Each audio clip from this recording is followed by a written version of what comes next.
Should Democrats fight back, or are they taking the White House's bait if they do? I'm talking about the frequency of the fights and just how far they're willing to go. Now, some are battling instead of caving. That includes this Oregon senator who wanted to block President Trump's Supreme Court nominee. We must not forget this. This is not a normal consideration. This is a seat that was stolen from the former president, Obama. That's never been done in U.S. history before. To let this become normal just invites a complete partisan polarization of the court from here to eternity. I made it clear that I was going to insist on a 60-vote standard and that I would vote against closing debate. So insisting on 60 votes is the way you start what we refer to as a filibuster. And then the question is, are there going to be enough votes to shut it down? And he's not alone here. Basically, they punch us, we punch back. So some Democrats, they're also taking stands over cabinet nominees. They walked out of the committee confirmation votes for Treasury Secretary nominee Steve Mnuchin, Health Secretary nominee Tom Price, but Republicans still found a way to move their nominations forward. Then there's the University of California at Berkeley. Last night, we saw an outburst of liberal, or whatever you want to call it, anger at a very liberal school. Students protesting a planned speech by a controversial Breitbart contributor, and they wound up canceling it when demonstrations got completely out of hand.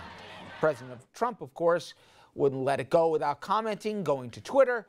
This is his tweet. If UC Berkeley doesn't allow free speech and practices violence on innocent people with a different point of view, no federal funds, ? Okay. I think, Richard, it's a bad look, what some of the folks on Capitol Hill have done. I think there needs to be a strategy to the righteous anger. I think that some of the cabinet appointments not showing up to the meetings, even if they have legitimate reasons that a lot of the questions weren't asked, some of the questions that were asked weren't done truthfully, and all the rest.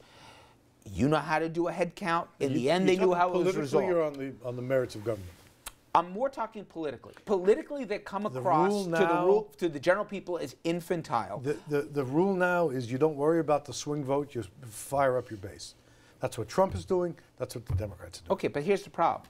Trump's got 4 years to figure this out. Democrats, in 2 years, have a whole bunch of seats, a lot of them in states that Trump won, and they got to figure out, are they the party of opposition, even though that's what happened to them for the last 8 years, arguably? Or are they the party to say, we're bigger than the other ones, we're going to hold our gunpowder for the second, let's say, Supreme nominee, not this one?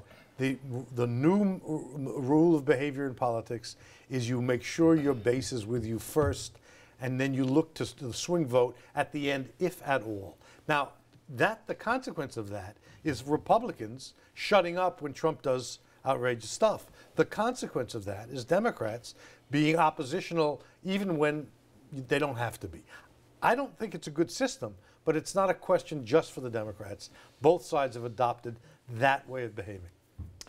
I have seen, though, how the consumption models, and one thing if the election proved is people don't follow this nearly as much as we assume they do. And people's shock value is a lot, it takes a lot more to shock the populace than it used to. If you're just looking at the optics, it looks like Democrats are babies who are still sore that they lost. I don't know. I looked at Gorsuch, and he's going to be tough to argue that he's not competent to sit on the Supreme Court. And I think they risk, at their own peril, the idea of just saying no because the other kids did.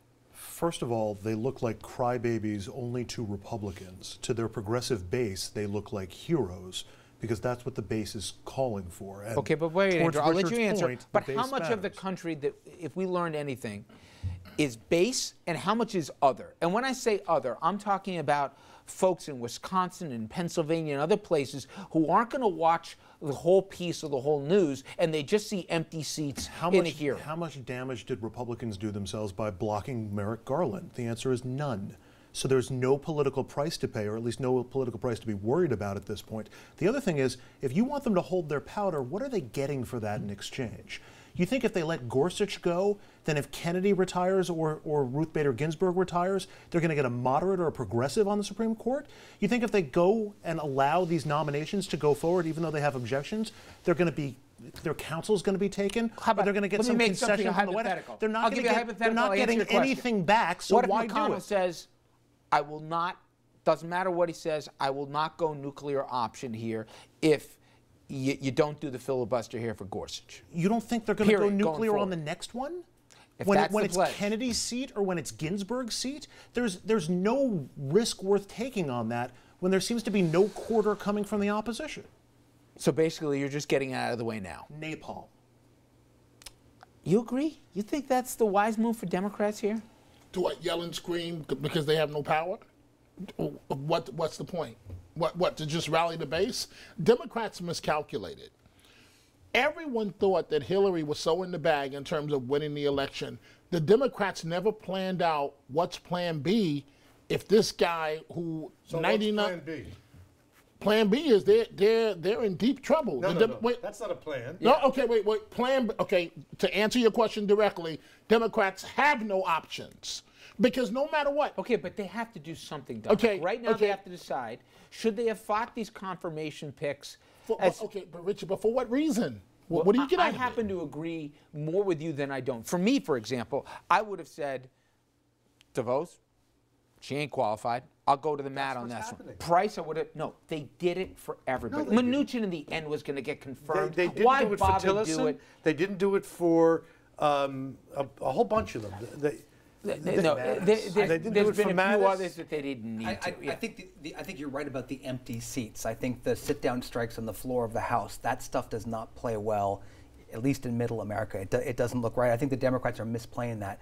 The left, the larger left, I think, is having a bigger problem with the Berkeley pictures and that kind of stuff. There's a demonstration every day and it loses its effectiveness and people go, whoa, they want to know where the traffic jam is. But I think the only answer, and this is an unsatisfying observation, but the only answer is going to be, we're not going to know other than in retrospect. If Trump completely tanks, the Republicans are done. If Trump does well and the economy moves, the Democrats are done. Well, but it here's- depends on what happens, except and we here's don't know the what's thing. going to happen. You guys, nobody could have forecast client number 9, whatever, with Spitzer, okay? Nobody could have forecasted a whole bunch of things that unfolded as we've seen in Albany in recent years. However, there is a school of thought. If a guy, is drowning and he keeps pouring water on himself, stop trying to jump in there and save him by changing the subject. If you're Democrats, there is a school of thought to say you don't need to have There's an no oppositional evidence plan. he's drowning. I just showed you polls that showed his 3 signature issues, not the SCOTUS pick. Every single one, people don't believe he's ready for prime time. Then go back and ask if what his approval and disapproval ratings are, and they're And he's not underwater that bad. there. He's Historically low. He's at 48.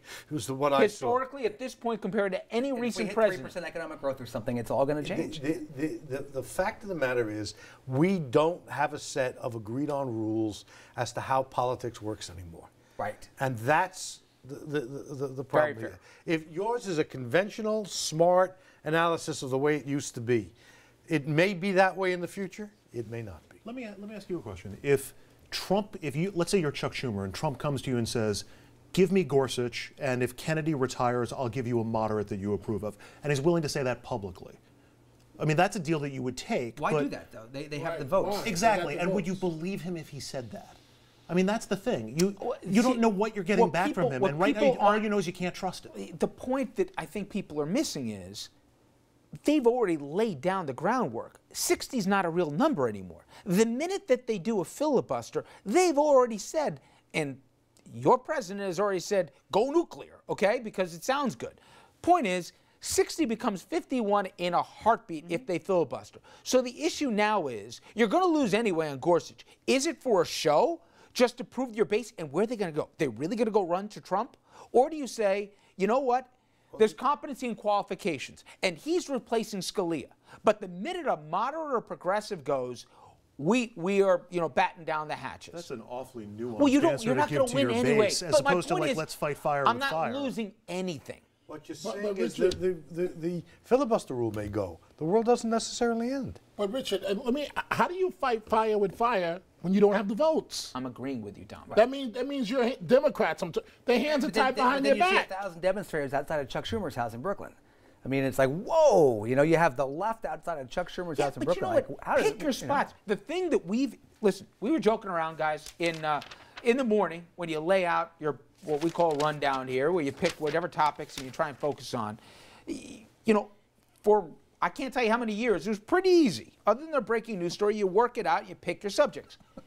We basically just write the word Trump for the because you don't know what will happen. And trust me, he doesn't either at the beginning of the day. There's such a fire hose of information, stories, innuendos, scandal, whatever you want to call it, that everybody, including the opposition party, doesn't know what to focus on. They're angry about everything, sometimes understandably, and as a result, it becomes white noise. I'm just saying, pick your spots. All right. This is why you're so angry at Trump. I'm not He's so making angry. your life miserable. I just think I can count on you for that one too. I got to find out what it's like being a student in his class. All right, coming up next, it's Groundhog Day at the White House. Trump doing the same thing over and over again, saying and tweeting things that we've never heard. Unfortunately, there's no Bill Murray, so nobody is laughing.